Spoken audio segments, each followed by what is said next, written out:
Yo, what's up? You on spec, guys.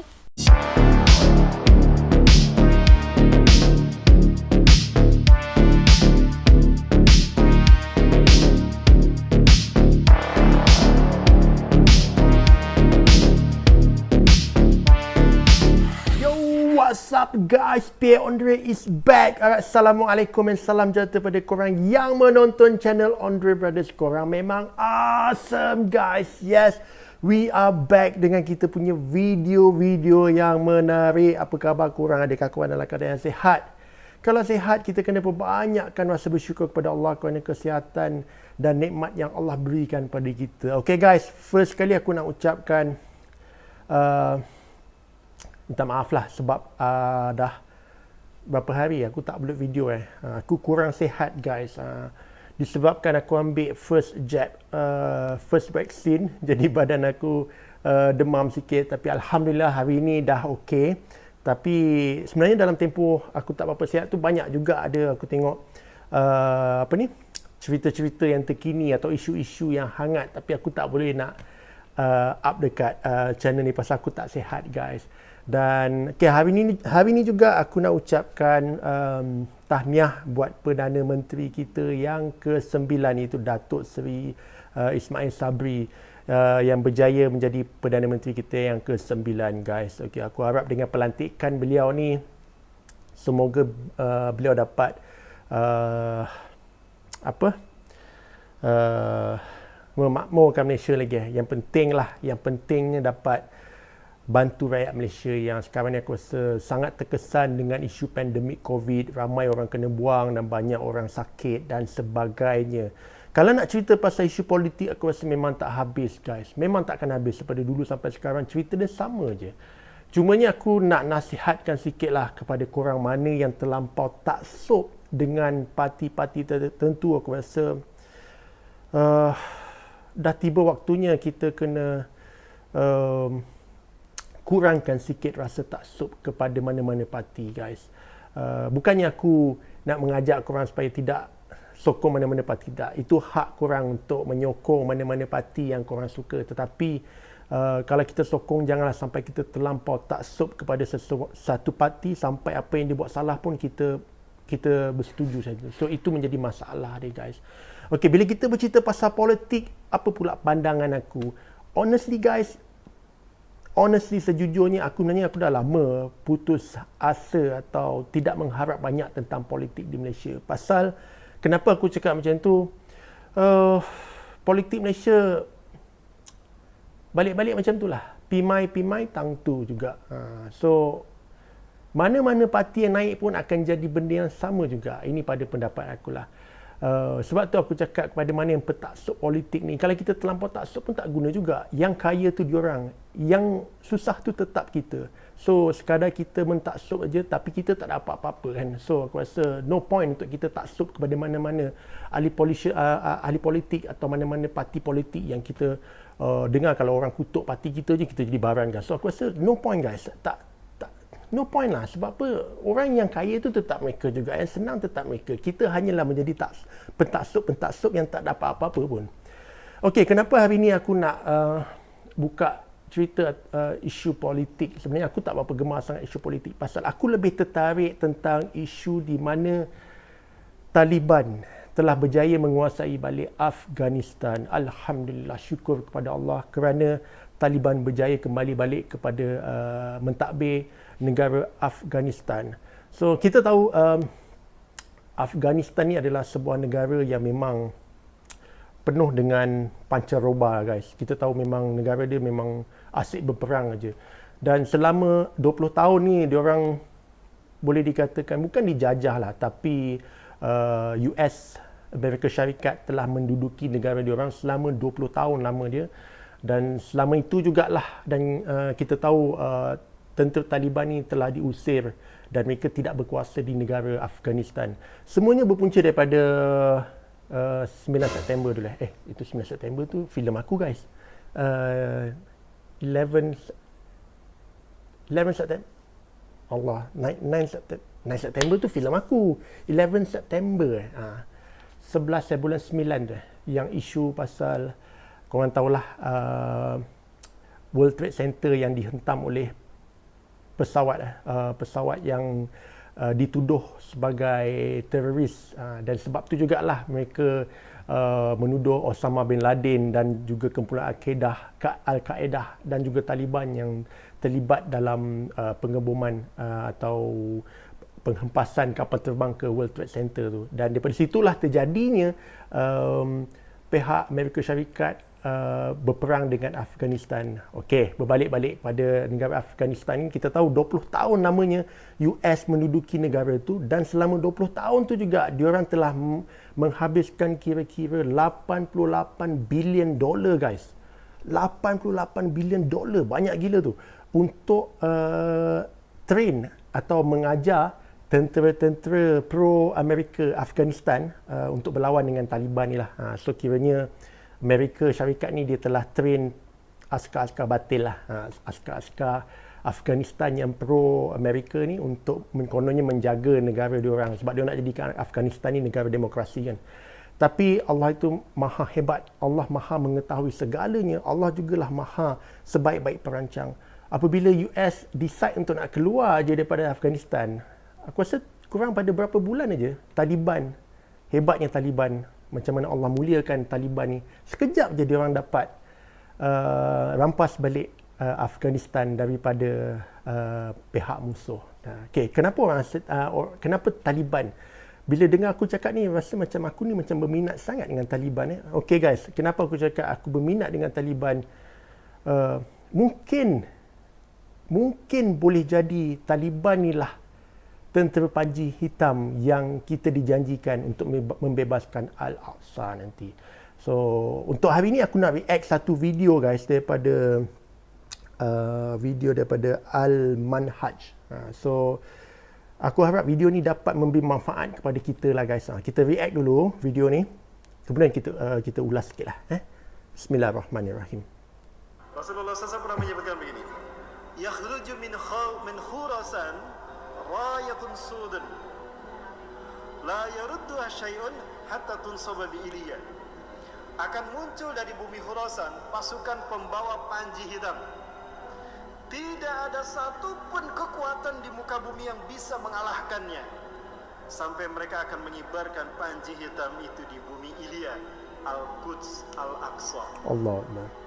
Khurasan itu adalah perbatasan antara Afghanistan dengan Iran, dan itu menunjukkan kepada Afghanistan. Kami sepakat jika pasukan para pembawa panji hitam itu adalah Taliban, Pak.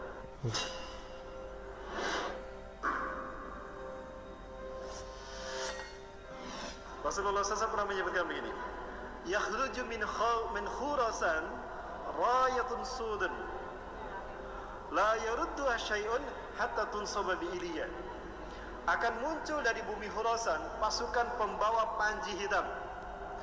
Tidak ada satupun kekuatan di muka bumi yang bisa mengalahkannya, sampai mereka akan mengibarkan panji hitam itu di bumi Iliya, Al-Quds, Al-Aqsa.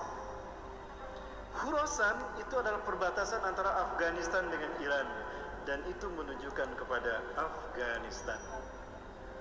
Kami sepakat jika pasukan para pembawa panji hitam itu adalah Taliban, Pak. Saya yakin itu Taliban. Karena Taliban lah sekarang yang berkuasa di Afghanistan dan berhasil memukul mundur kekuatan adidaya baik Rusia ataupun Amerika.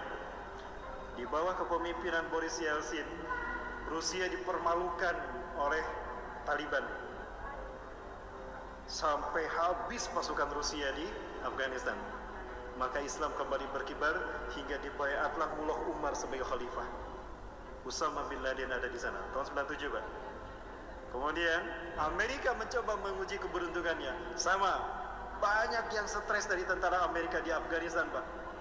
Karena mereka melawan musuh yang tidak terlihat. Banyak pasukan berjubah putih yang muncul begitu saja dari langit. Mereka tidak tahu siapa. Sementara pasukan mujahidin tidak menyaksikannya, tapi pasukan Amerika menyaksikannya. Dan banyak bom-bom yang meledak, tapi tidak diledakkan oleh kaum muslimin. Ketika perang dihentikan karena azan, tapi terdengar suara ledakan di mana-mana. Ternyata malaikat ikut berperang. Itulah Taliban. disebut Taliban? Taliban itu artinya santri, Pak. Dan kenapa mereka dipercaya? Karena mereka menciptakan keamanan di wilayah Afghanistan pasca rejim Hamid Karzai tumbang. Hari ini Taliban menguasai Afghanistan dan menyatakan bukan lagi Afghanistan, tapi International of Islamic Emirate Afghanistan, IIA. Ya, itu nama Afghanistan hari ini. Saya yakin Taliban itulah pasukan Panjaitan. Nah, itu pasukan yang pertama dari 3 pasukan yang akan memimpin pembebasan dunia. Pasukan yang kedua adalah Ahlu Syam. Syam adalah Palestina dan Suriah. Nanti kita bahas pada Maghrib. Dan pasukan yang ketiga adalah Taifah Mansurah. Apa itu Taifah? Qit'atun minal muslimin, sekelompok kecil dari umat Islam. Mansurah, ditolong Allah, karena mereka lahir dari negara yang dizolimi oleh penguasanya, dan mereka hanya kecil saja. Bisa jadi itu Indonesia. Dan saya tidak mengatakan merah putih yang disebutkan Rasulullah Indonesia. Rasulullah memang tidak pernah menyebutkan Indonesia, tapi demi Allah, Rasulullah dalam Sahih Muslim menyebutkan merah dan putih. Saya tanyakan kepada ulama-ulama Palestina langsung di Masjidil Aqsa, Pak. Nanti jawabannya. Dan kita lihat Agustusan di Palestina, di Gaza, mereka mengibarkan bendera kita dan mereka mengumandangkan lagu Indonesia Raya. Di saat mengibarkan bendera merah putih, bendera mereka belum mereka kibarkan. Kenapa mereka tidak mengibarkan bendera mereka lebih dahulu? Mereka mengatakan, bendera kami masih dijajah, rakyat negara kami masih dijajah, maka kami kibarkan dulu bendera kalian sebagai isyarat jika kalian merdeka memimpin dunia. Di saat itulah Palestina merdeka untuk selamanya. Allahu Akbar. Allahu Akbar. Ya, kebangkitan Turki ini akan menjadi pembuka bagi pembebasan wilayah-wilayah yang ada di seluruh dunia, terutama Jazirah Arab. Ketika Imam Mahdi dibayar, Bapak Ibu ingat Imam Mahdi akan dibayar ketika ibadah haji hanya sedikit dilaksanakan. Aneh sekali, padahal di saat Imam Mahdi muncul, kalau di akhir zaman, berarti umat Islam mayoritas. Tapi kenapa hanya sedikit mereka yang beribadah haji dan umrah? Nah, bisa jadi karena pandemi. Sedikit kan yang beribadah haji. Kemudian, Imam Mahdi akan dibayar setelah matinya seorang raja, lalu diikuti oleh pertarungan 3 putra mahkotanya berebut kekuasaan. Baik, saya sebutkan beberapa 2 hadisnya. Yang pertama, Yaqtatilu salasatun 'inda kanzikum, akan berperang 3 orang laki-laki di sisi Ka'bah kalian. Kulum ibnu khalifatin, 3-tiganya putra mahkota, anak raja. Tsumma la yasir ila wahidin minhum, tetapi salah satu dari mereka tidak berhasil menjadi raja. Karena yang menjadi raja adalah Imam Mahdi. Allahu Akbar. Kalau kita mendengar raja Arab meninggal, lalu terjadi perang antara 3 anaknya, saya tidak tahu. Perkiraan saya apakah antara Muhammad bin Salman, Muhammad bin Nayef dan Khalid bin Farhan, atau antara Muhammad bin Salman, Muhammad bin Nayef dan Al-Walid bin Talal. 3 orang ini adalah putra mahkota. Dan Raja Salman sudah diberitakan sakit-sakitan, ada isu meninggal dunia. Apakah ini syarat Imam Mahdi akan segera dibayat di musim haji? Wallahu a'lam bishawab. Yang saya tahu, beliau dibayat pasca ibadah haji. Dan hanya sedikit yang berbayat. Dan ketika beliau berbayat, apa yang akan terjadi? Rasulullah menyatakan, perang akan terjadi karena akan ada pasukan yang memerangi Imam Mahdi. Di satu kali Imam Mahdi menyelamatkan diri. Dan perang pertama bukan melawan Cina, bukan melawan Amerika, bukan melawan Israel, tapi perang melawan Jazirah Arab. Innakum satagzuna Jaziratul Arab wa yaftahuha Allah. Sungguh kalian akan memerangi Jazirah Arab dan Allah akan memenangkannya untuk kalian. Summa tagzuna al-Farash wa yaftahuha Allah. Lalu kalian akan memerangi Persia dan Allah akan memenangkannya untuk kalian. Summa tagzuna Rum wa yaftahu Allah. Lalu kalian akan memerangi Rum, Eropa, dan Allah akan memenangkannya untuk kalian. Summa tagzuna Dajjal wa yaftahu Allah. Lalu kalian akan memerangi Dajjal dan Allah akan memenangkannya untuk kalian. Kenapa Jazirah Arab diperangi lebih dulu? Karena Jazirah Arab dipimpin saat itu oleh orang-orang munafik. Termasuk wilayah Teluk itu dipimpin orang-orang munafik. Maka beberapa negara di Teluk ini akan menjadi titik yang akan memberikan suntikan kekuatan umat Islam di bawah kepemimpinan Imam Mahdi. Sebut saja Qatar. Qatar adalah satu negara di Arab yang memberikan suplai besar kepada para mujahidin termasuk Al-Qaeda. Kalau Inggris menjadi suaka politik bagi pemimpin yang memerangi Islam dan aliran sesat, maka maka Qatar adalah suaka politik bagi pejuang-pejuang Islam di seluruh dunia hari. Masya Allah. Maka tidak menutup kemungkinan Bani Tamim akan muncul dari Qatar. Qatar. Pemuda Bani Tamim akan muncul dari Qatar. Itu sempat ada pembahasan seperti itu kan. Artinya negara-negara Teluk ini akan menjadi pemicu kebangkitan wilayah Arab dan akan menjadi suntikan kekuatan bagi terciptanya kekuatan politik bagi Imam Mahdi. Siapa itu tadi? 3 pasukannya. Ashabul Sud, kemungkinan Taliban, Ahlus Syam, Palestina dan Suriah, Taifah Mansurah, Asia Tenggara. Dan itu dipimpin Indonesia. Masya Allah guys.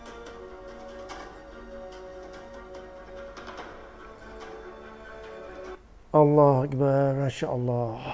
Guys, meremang aku tengok video tadi guys. Bila kita tengok video tu, kita dapat rumuskan bahawa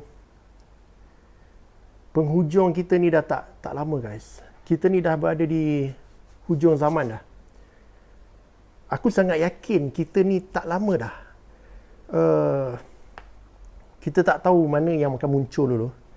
Dan kalau kita dengar tadi, dan apa yang kita lihat dengan situasi sekarang ni, kita tahu di Afghanistan, Taliban dah mula berkuasa semula. Dan kita tahu yang Raja Salman pun sekarang memang dalam kondisi tak berapa sihat. Dan dia ada 3 putera di bawah dia lah. Mana yang akan jadi raja selepas dia. Adakah itu raja, adakah itu yang dimaksudkan bila wafatnya seorang raja yang memerintah Mekah dan Kaabah tu dan berlakunya peperangan 3 putera raja ni. Kita tahu salah seorang dia adalah anak Raja Salman ni lah, Muhammad bin Salman. Lepas tu ada lagi 2 anak saudara dia, iaitu anak kepada Raja Abdullah yang dahulu yang dah wafat tu kan. So ketiga-tiga putera ni pun adalah putera-putera yang menjawat jawatan tinggi guys, macam Menteri Pertahanan, yang seorang lagi ni menteri kepada askar yang menjaga diorang punya kerap-kerap raja. Jadi diorang ada, setiap ada diorang ni ada askar yang tersendiri.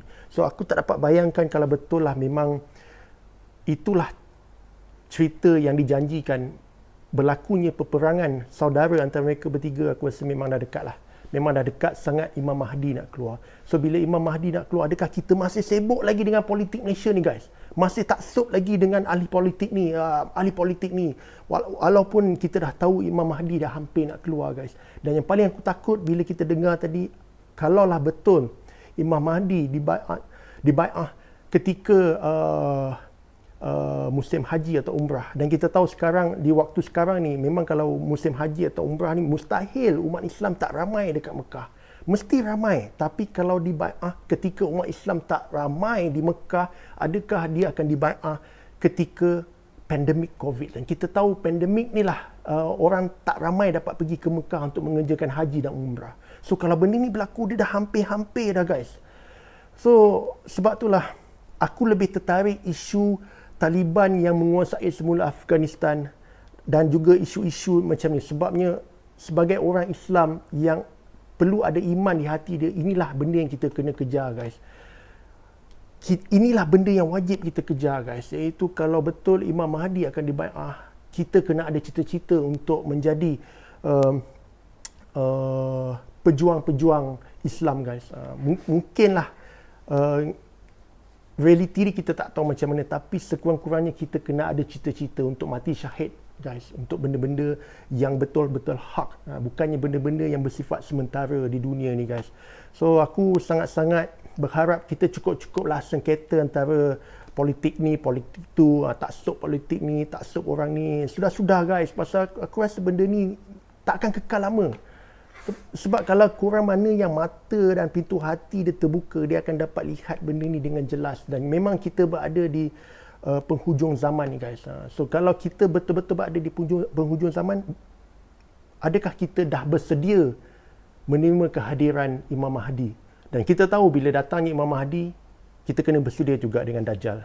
Dan inilah benda yang paling menakutkan bagi umat Islam guys. Dan kita tahu macam mana Dajjal akan berusaha sehabis mungkin untuk menarik semua manusia untuk meyakini dialah Tuhan. Na'udzubillah min zalik. Ini benda yang sangat aku takut guys. So guys, untuk malam ni aku sangat berharap video ni dapat memberi pengajaran kepada kita semua guys, supaya kita bersiap sedia dan juga fokus benda yang lebih penting, iaitu di alam akhirat nanti guys. Sebab itulah alam yang kekal abadi.